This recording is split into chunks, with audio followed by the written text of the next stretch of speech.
जे महाराजांनी भोगले ते आम्ही बोलायचं नाही, जे महाराजांनी सहन केले ते आम्ही लोकांना सांगायचं नाही.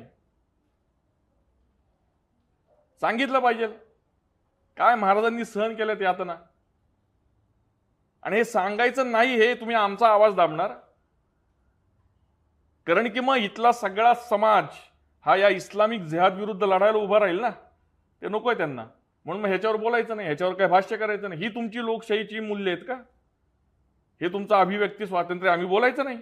जे जे काय आमच्या महाराजांनी भोगलं ते आम्ही सांगायचं नाही लोकांना, आमच्या युवा पिढीला, आमच्या बालकांना? का नाही सांगायचं? आम्हालाही अभिव्यक्ती स्वातंत्र्य, आम्ही लोकशाहीतच जगतो ना. हे हे बोलून देत नाहीत. हे सांगितलं की मग आम्ही मागास, आम्ही कन्झर्वेटिव्ह, आम्ही धर्मांध, ही सगळी लेबल्स आम्हाला लावली जातात. आम्ही खरा इतिहास काय तो सांगतोय, जे घडले ते सांगतोय, ते घडले ते दाखवलं गेलं पाहिजे. ते तुम्ही दाखवलं नाही, तुम्ही सांगितलं नाही, तुम्ही चुकीचं सांगत बसले. आणि म्हणून मग तळपायाची आग मस्तकात जाते जेव्हा या सगळ्या नोंदी वाचतो ना आम्ही.